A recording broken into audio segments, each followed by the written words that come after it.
ज्ञान यज्ञ की इस अनोखी कक्षा में आपका स्वागत है। मैं हूं आरती। चलिए शुरू करते हैं आज का अध्याय।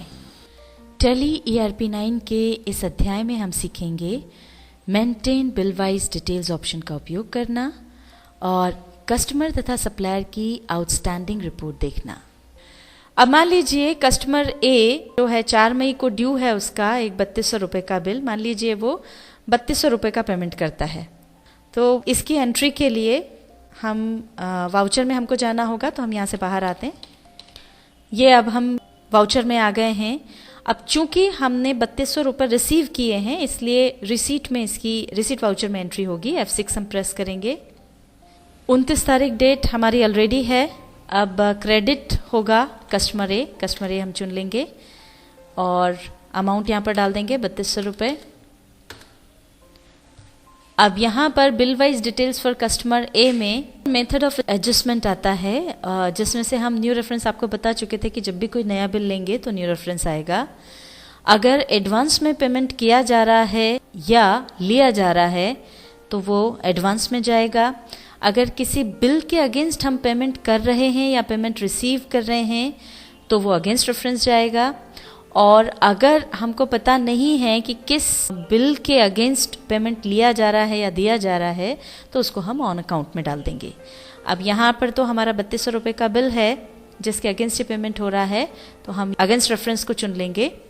अब यहाँ पर पेंडिंग बिल्स की यहाँ पर लिस्ट आ जाएगी। अब हमको 3200 में 2 बिल्स नजर आ रहे हैं, 5 अप्रैल का और 9 अप्रैल का।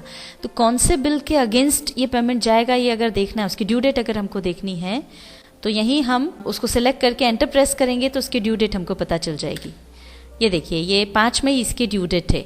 तो ये जो 1 नंबर का बिल है उसकी ड्यू डेट तो 5 मई है, पर एक तीसरे नंबर का बिल भी है, उसकी ड्यू डेट देखना है तो बैक स्पेस करेंगे तो वापस पेंडिंग बिल्स की लिस्ट आ गई। अब नीचे वाले को सिलेक्ट करके एंटर प्रेस करेंगे तो यहाँ पर देखिए पता चल जाता है इसकी ड्यू डेट है 4 मई।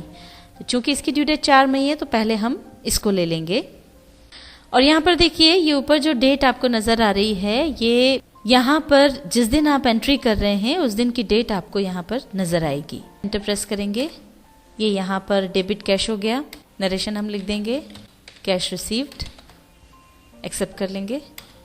इस तरह से कस्टमर ए ने एक बिल का पेमेंट हमको कर दिया है। अब हम देखते हैं आउटस्टैंडिंग रिपोर्ट। इसके लिए एस्केप की दबा करके यहाँ से बाहर आएंगे और अब हम जाएंगे डिस्प्ले में। डिस्प्ले मेन्यू में हम जाएंगे स्टेटमेंट्स ऑफ अकाउंट्स पर। यहाँ से हम जाएंगे आउटस्टैंडिंग्स में और यहाँ से लेजर में जाकर के हम देखेंगे कस्टमर ए का लेजर। अब यहाँ पर देखिए 9 अप्रैल का जो 3200 का बिल था वो चूंकि हमने रिसीव कर लिया है, उसका पेमेंट हो गया है, इसलिए अब वो इस लिस्ट में नज़र नहीं आ रहा है।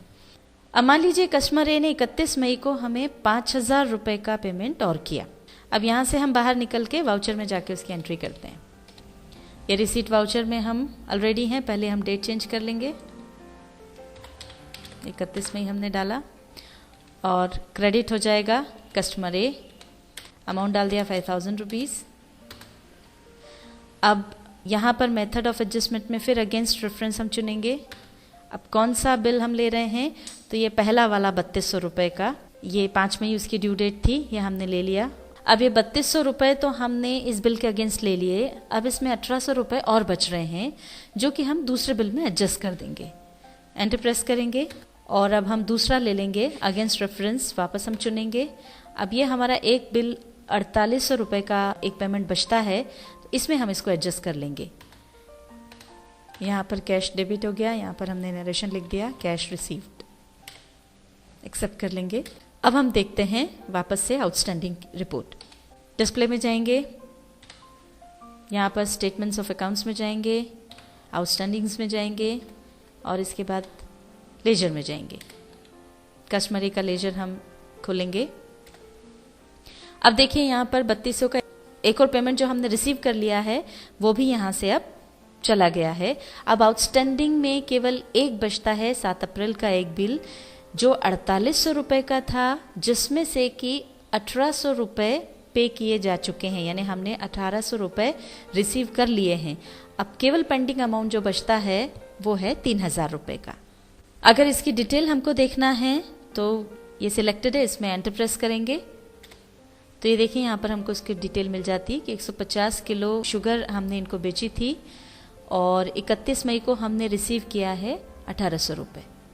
अब मान लीजिए 1 जून को कस्टमर ए ने बचे हुए 3000 रुपये भी हमें दे दिए। तो अब हमको उसकी एंट्री करना है, तो या तो हम रिसीट वाउचर में जाकर के, जैसा कि हमने पहले बताया, रिसीट वाउचर में जाके उसकी एंट्री करें, या फिर बिल सेटलमेंट ऑप्शन की सहायता से भी हम उस एंट्री को कर सकते हैं। अब इसमें एक बात और आपको बता दें कि हमारे पास चूंकि एक ही बिल है जो हमको सेटल करना है तो ये डायरेक्ट हो जाएगा, पर अगर 3-4 बिल्स होते हैं तो जिस बिल का सेटलमेंट करना हो वो सिलेक्ट करना होता है। हमारे पास एक ही बिल है तो वो ऑलरेडी सिलेक्टेड है। अब हम प्रेस करेंगे Alt B।